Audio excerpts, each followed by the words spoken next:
On December 20th, 1943, a B-17 flying fortress named Lucky Strike struggled to stay airborne over the English Channel, its wings torn and its systems failing. The No. 3 engine had been ripped apart by flak over Bremen, leaving a massive hole in the wing. Red streaks of hydraulic fluid marked the fuselage. The ball turret was askew, its gunner already lost. According to every military manual, the bomber should have crashed into the North Sea 20 minutes ago, but it didn't. Lieutenant Marcus Webb, the pilot, managed to keep the plane flying through a mixture of sheer will, a bit of luck, and something else, a secret modification made by the ground crew 3 weeks earlier. When Lucky Strike finally landed at RAF Bassingbourn, it did so with only one functional landing gear, the other unable to deploy due to the lack of hydraulic pressure. Webb skidded the plane down the runway, sparks flying in all directions, and the crash crews were certain they would find only bodies. Instead, 8 crew members climbed out on their own, shaken but alive. The 9th man, the ball turret gunner, had been lost, but everyone else had survived despite the B-17's catastrophic damage. The hydraulic system was gone, the fuel system destroyed, and electrical failure should have made flight impossible. Colonel James Albertson, the group commander, stood at the wreckage, wondering how this plane had made it home. The official answer would take months to uncover, but the real answer was already being worked on in a hangar 200 yards away. That's where a mechanic was elbow-deep in a B-17's engine, making modifications that could have led to a court-martial if anyone had bothered to document them. In 1943, the Army Air Forces had an issue that they didn't quite understand. Bombers were going down. This was war, after all, but some planes were falling from damage that shouldn't have been fatal. A single flak hit could send a bomber that was supposed to withstand such punishment plummeting from the sky. Something was wrong with the B-17's design, but Boeing wasn't admitting it, and the Pentagon wasn't interested in hearing it. Crews were dying because of it. Lucky Strike survival wasn't luck. It was proof that someone had figured out how to fix a flaw, using methods that would have caused procurement officers to have a heart attack. This is a story of how one mechanics and authorized modifications turned the B-17 from a bomber with a death sentence on certain missions into a legendary survivor. It all started with a man who had learned to fix things in ways that weren't taught in any technical school, but rather in a Depression-era garage in Pittsburgh, where the rule was simple: make it work, or it doesn't get fixed. Staff Sergeant Paul Zuk wasn't supposed to be working on bombers. His Army Air Force personnel file suggested he was suited for the motor pool, maintaining trucks and jeeps. But someone had noticed his civilian work experience and made a lateral move that would save hundreds of lives. Before the war, Zuk ran a repair shop in Pittsburgh's Polish Hill neighborhood, fixing coal trucks, delivery vans, and the occasional bootlegger's car, all on shoestring budgets. By August 1943, Zuk was 26 years old, already battle-hardened in Greece, and had a disdain for regulations that his commanding officers found both infuriating and invaluable. On his first week at Bassingbourn, Zuk watched as a crew chief grounded a B-17 for a cracked hydraulic line. By the book, this was standard procedure, no argument there. But the replacement part was backordered, and the plane sat idle, the mission one bomber short. Zuk asked why they couldn't bypass the damaged section and reroute through the secondary line. The crew chief, shocked by the suggestion, replied that it wasn't in the manual. Zuk, with his thick Pittsburgh accent, delivered a line that became legendary. The manual didn't grow up fixing trucks during the Depression. I did. What made Zuk different from the other mechanics was his ability to fix what couldn't be fixed. While others followed technical orders to the letter, Zuk saw things differently. His genius wasn't in adhering to how things were supposed to work, but in understanding how they could still function when everything went wrong. By October, the planes Zuk had worked on were returning from missions that should have been impossible to survive. A bomber that took flak through the hydraulic bay should have lost all control, but the pilot managed to land with the wheels down. Another plane lost primary electrical power after the fighter attack, but the instruments kept working long enough to navigate home. The plane Zuk's service had a strange habit of surviving what should have been fatal damage. Zuk's work wasn't by the book. It wasn't even legal by military standards. But it made a difference. It was a difference between life and death. And as the months passed, it became clear Zuk's modifications turned the B-17 from a death trap into one of the most legendary bombers in history. It wasn't coincidence, the crew chief said. Just a lucky break. Zuk didn't believe in luck. He believed in redundancy, backup systems, and rerouting critical functions through paths that Boeing hadn't thought of, because Boeing had clearly never considered what happened when their sleek, efficient designs met German 88mm flak. While other mechanics replaced parts, Zuk was redesigning systems on the fly using salvaged components, borrowed tubing, and makeshift electrical connections that would have horrified any inspector. He earned the nickname the plumber from other mechanics because of his constant rerouting of hydraulic lines, fuel feeds, and electrical systems. After official hours, Zuk could often be found working in the hangar, flashlight clenched between his teeth, rewiring planes in ways that didn't appear in the maintenance logs. What he was doing violated several Army regulations, but he didn't care. When asked why he bothered, especially when he could have stayed in the motor pool, sipping coffee and avoiding trouble, Zuk's response was simple. Those guys fly the missions. Least I can do is make sure the plane doesn't kill them on the way home. The B-17 Flying Fortress was supposed to be indestructible. Boeing's marketing boasted about it, and early combat reports from 1942 seemed to back that up. Fortresses returned from missions looking like they had been through a meat grinder, holes punctured through wings and fuselage, yet they kept flying. Crews dubbed them flying fortresses for good reason. These planes could withstand punishment that would destroy a B-24. But by late 1943, a troubling pattern began to appear in the lost bomber statistics, one no one was willing to address. Planes weren't just getting shot down from concentrated fighter attacks or direct hits from flak. They were going down because of a single point of failure. One hit in the wrong place, and a bomber worth $200,000 and 10 trained airmen would spiral out of formation and vanish.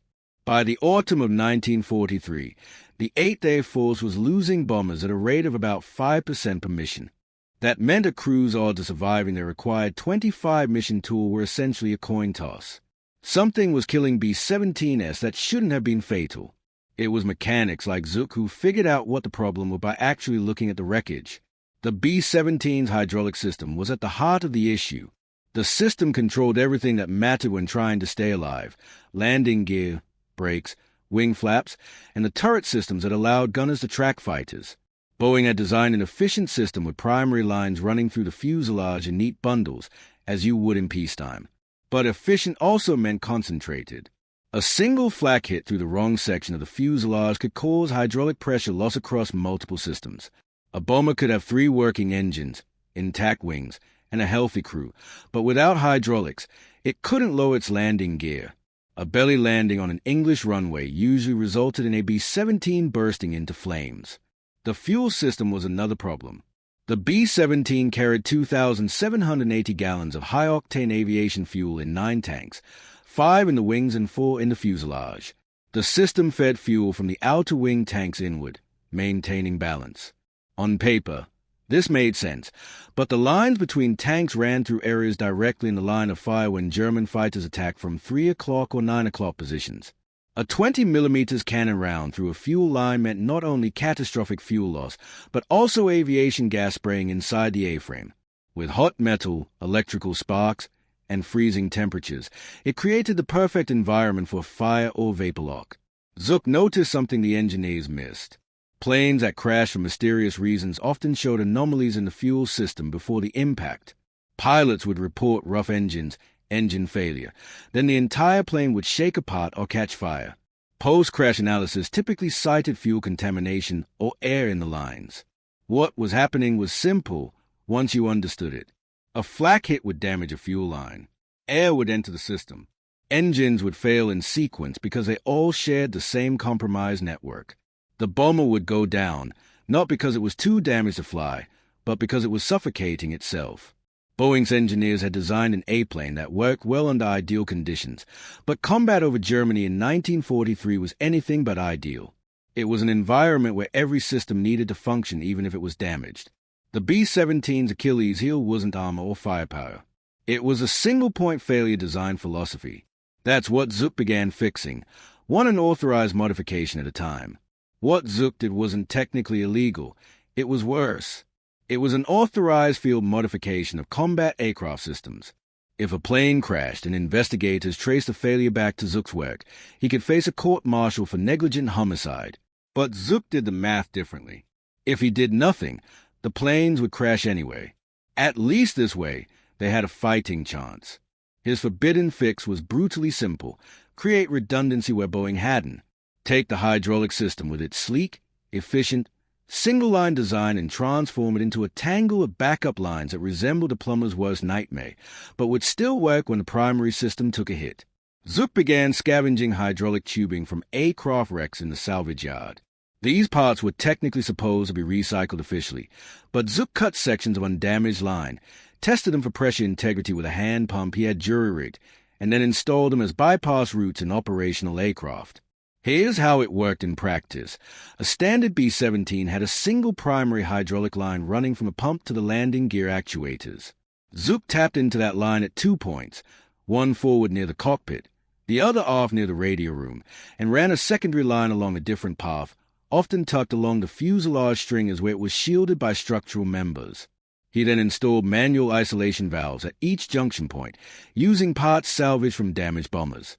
If the primary line took a hit and lost pressure, the pilot could reach down, flip the valves, which Zuk had mounted within arm's reach, and manually switch to the backup line. It wasn't elegant. It added weight. It violated Technical Order Z0120EG2 Section 4, Paragraph 12, Subsection C. But it made the difference between landing on wheels or sliding down the runway on the belly, praying for survival. The fuel system fix was even more daring. Zuk couldn't stop fuel lines from getting hit. That was a given when flying through flak. But he could prevent a single hit from triggering total system failure. He began installing crossover valves between tank systems, using fuel petcocks meant for ground refueling operations. Officially, these valves were intended for ground use only, but Zuk installed them in flight-accessible positions and listed them as refueling system check valves on maintenance forms, technically accurate but deliberately vague. Now, when a fuel line took damage, pilots could isolate the compromised tank and reroute fuel from intact tanks directly to the engines that needed it. The modification that saved the most lives, however, was in the electrical system. B-17s had a primary electrical bus that powered everything, from instruments to turret motors. One hit to that bus, and you were flying blind. No instruments, no radio, no gun turrets. Zuk started running secondary power lines directly from the auxiliary generator to critical systems, bypassing the main bus entirely. He had these new lines inside existing cable bundles, so they looked like factory-installed wiring unless you trace them carefully.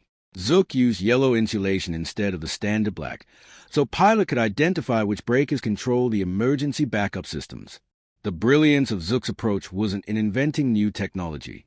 Everything he used was already on the aircraft or in the parts bins. He was simply rearranging the components in ways Boeing's engineers had never considered. They had optimized for manufacturing efficiency, but Zuk optimized for combat survivability. A bomber rolling off the Seattle production line in 1943 was built to be assembled quickly by workers who had been housewives just 6 months earlier. Zuk's modifications, however, required a skilled mechanic who understood systems theory and wasn't afraid to deviate from a blueprint when that blueprint was costing lives.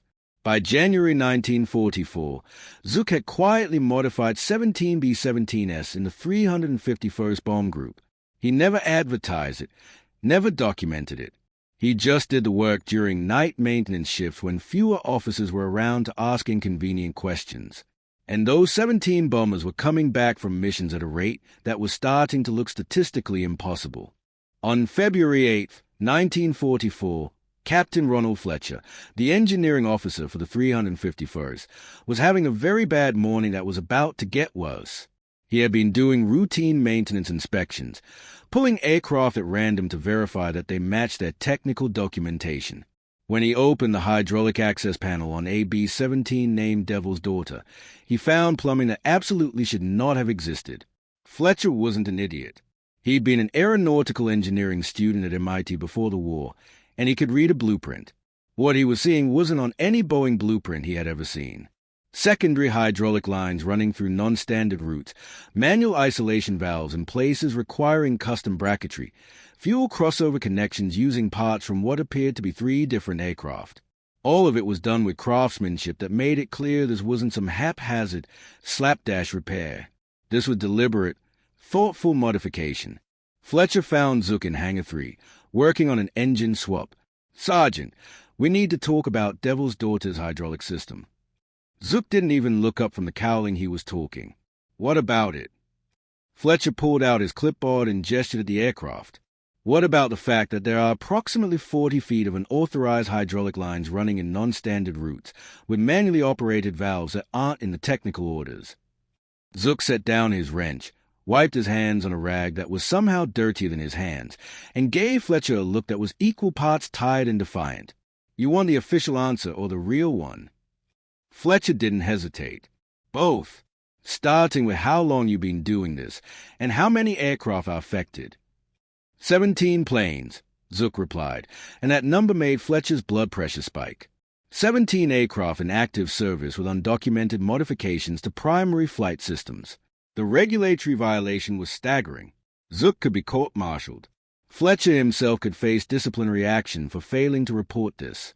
Disciplinary action for not catching it sooner. But then Fletcher asked a question that changed everything. Have any of these 17 aircraft experienced hydraulic failure? Zuk pulled out a grease-stained notebook from his coverall pocket, his personal maintenance log that wasn't part of any official record. 3 of them took flak hits to primary hydraulic lines. All 3 made it home using the backup system.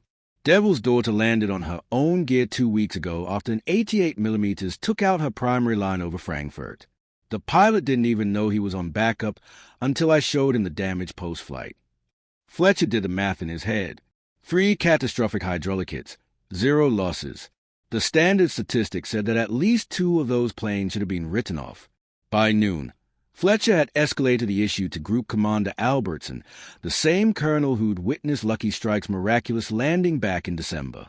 By 1400 hours, Albertson was in the hangar personally inspecting Zuk's modifications, with Fletcher providing technical narration.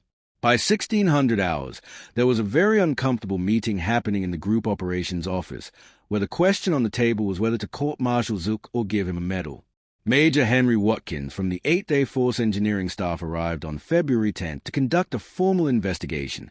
He spent 3 days crawling through Zuk's modified aircraft, photographing installations, reviewing maintenance logs, and interviewing pilots. His preliminary report, filed on February 13th, contained a paragraph that probably took him an hour to write, as it essentially admitted that the Army Air Forces had been sending crews into combat with preventable vulnerabilities in their aircraft. While SSGT Zuk's modifications are unauthorized and violate standing technical orders, preliminary analysis suggests these changes address systemic vulnerabilities in hydraulic and fuel system design that may contribute to combat losses. Recommend against punitive action pending engineering evaluation and controlled testing. That paragraph saved Zuk's career, but it also opened a door no one in the Pentagon wanted opened. A door that led to questions about how many crews had died because Boeing's design prioritized production efficiency over combat survivability. Albertson made a command decision that probably bent a few regulations himself. Zuk wouldn't face charges, but he also couldn't modify any more aircraft until the engineering evaluation was complete. In the meantime, those 17 bombers would continue flying missions because even the brass could see the survival statistics spoke for themselves. Major Watkins returned to Bassingbourn on March 3, 1944, accompanied by 2 Boeing engineers, a team of Army Air Force technical specialists, and a mandate that essentially read, "Prove this works or prove it's dangerous, but do it quickly because we're losing bombers over Germany." What followed was one of the most informal, high-stakes engineering validations in military aviation history, testing unauthorized field modifications under actual combat conditions while trying to determine if it should be documented as innovation or evidence for court-martial. The Boeing engineers, both civilians under military contract, were horrified when they first saw the modifications. The lead engineer, Carlson, who had worked on the original B-17 design in Seattle, spent the first hour at Bassingbourn using words like contamination risk, pressure regulation concerns, and potential catastrophic failure modes. He stood in front of a partially disassembled bomber, pointing at Zuk's bypass lines, explaining to Watkins why this couldn't possibly work because it violated fundamental hydraulic system design principles established by engineers with advanced degrees. Zuk, standing there in his grease-stained coveralls, let him finish, then asked the question, "When's the last time you flew a combat mission?" Carlson bristled. "I'm an engineer, not a pilot." Zuk nodded. "Right. So, you designed this system in Seattle where the worst thing that happens is a failed pressure test. I maintain these birds when they come back with holes in them. Different perspective." What Watkins proposed was radical. Instrument some of Zuk's modified aircraft with additional pressure gauges, flow meters, and monitoring equipment. Then send them on actual combat missions while recording system performance. In any sane procurement process, this would have taken months of ground testing first. But it was March 1944. The air war over Germany was reaching its peak, and the 8th Air Force was losing an average of 6 bombers per mission. They didn't have months. Between March 5th and March 18th, 5 of Zuk's modified B-17s flew a total of 11 combat missions to targets including Berlin, Brunswick, and Friedrichshain. Each aircraft carried additional instrumentation to monitor hydraulic pressure, fuel flow rates, and electrical system performance throughout the mission. 3 of those bombers took battle damage. All 5 made it home. The data was irrefutable. On the mission to Friedrichshain on March 18th, one of Zuk's modified aircraft, Memphis Belle II, took an 88mm flak burst that shredded the primary hydraulic line exactly where Boeing's design had it running along the bomb bay. The instrumentation recorded primary system pressure dropping to 0 in 4.2 seconds. Standard procedure should have meant the aircraft was unable to control landing gear, flaps, or brakes. But the pilot of Memphis Belle II, following Zuk's modifications, was able to complete the mission and land the aircraft successfully. The data was clear. Zuk's modifications worked. Following the briefing instructions Zuk had personally provided, Fletcher reached down and rotated 3 manual isolation valves. The backup system engaged, and the pressure stabilized at 85% of normal, lower than ideal, but well within operational limits. The bomber remained in formation, completed its bomb run, and touched down at Bassingbourn on its own landing gear while engineers monitored their equipment, realizing they were witnessing something that shouldn't have been possible, a hydraulic system that survived catastrophic failure. Carlson, the Boeing engineer, watched the data playback in stunned silence. Finally, he turned to Watkins and said something that probably pained him to admit. "This shouldn't work. The pressure dynamics are all wrong. The flow rates are inadequate, and there's no proper filtration in the bypass system. But it does work. I don't understand why, but it works." Zuk, standing at the back of the room, offered an explanation that likely didn't make it into the official report. "It works because I designed it to work when everything's already gone to hell. Your system works great until it doesn't. Mine works poorly all the time, but it keeps working." The testing phase produced 47 pages of technical data, 11 mission after-action reports, and a conclusion that Air Force engineering could not ignore. Zuk's modifications increased system survivability without compromising primary system function. Translation: he'd made the planes safer without making them worse. On March 22nd, Watkins filed his final report, which would ripple across every B-17 squadron in England. It recommended authorized field modifications based on Zuk's design and the commencement of training mechanics across all 8 Air Force groups. In April 1944, while the Pentagon debated official procurement channels and Boeing negotiated retrofit contracts that wouldn't materialize until June at the earliest, something else was happening on airfields across East Anglia. Mechanics were talking to each other. And when mechanics talk, they don't discuss policy, they discuss what works. Staff Sergeant Mike Delacroix from the 3003rd Bomb Group at Molesworth had heard about Zuk's modifications from a crew chief who had transferred from Bassingbourn. By April 8th, Delacroix was at Bassingbourn during a supply run, notebook in hand, asking Zuk to walk him through the hydraulic bypass installation. Zuk spent 3 hours showing him every connection point, every valve placement, every routing decision. Delacroix went back to Molesworth and started modifying aircraft that night. Within a week, the 3003rd had 5 bombers running Zuk's system. Technical Sergeant James Woodthorpe Abbots heard about it from Delacroix and followed suit. By April 15th, the 100th Bomb Group, famously known as the Bloody 100th, with the worst loss rate in the 8th Air Force, had mechanics working double shifts to install bypass systems on every operational aircraft. They didn't wait for authorization. They didn't file modification requests. They just did it because they'd seen too many bombers go down from damage that should have been survivable. This was a grassroots engineering revolution, spreading through informal networks while official channels debated committee structures. Master Sergeant Robert Chen at Kim Bolton began tracking statistics the Air Force wasn't yet considering. In March, before any modifications, the 379th Bomb Group had a 14% abort rate from mechanical failures during missions. By late April, with 12 aircraft running Zuk's modifications, that rate dropped to 6%. Chen's unofficial logbook showed something even more striking. Modified aircraft that took battle damage were 3 times more likely to return to base than unmodified bombers taking similar damage. On April 28, 1944, the official authorization came through in the form of Technical Order 0120-EG-2127, field modification for enhanced hydraulic system redundancy in B-17F and B-17G aircraft. It was 6 pages of bureaucratic language that essentially said mechanics could now legally do what dozens of them had already been doing. But the technical order was cautious and limited. It authorized the hydraulic modifications but made no mention of Zuk's fuel system crossovers or electrical bypasses because Boeing still insisted those were unnecessary and potentially dangerous. Zuk read the technical order and laughed. Not a happy laugh, but the bitter laugh of a man who'd been almost court-martialed for saving lives, only to see the same bureaucracy take credit while implementing only half the fix. He went back to installing fuel crossovers during night shifts, unauthorized as ever, because the paper from headquarters didn't change the fact that B-17s were still going down from fuel system failures. By May 1944, the modification had spread to an estimated 120 aircraft across 7 different bomb groups. The official number of aircraft modified under the new technical order was 41. That gap between the official and actual numbers represented mechanics who looked at the regulations, looked at the planes, and made the same choice Zuk had made. Better to ask forgiveness and permission when lives were on the line.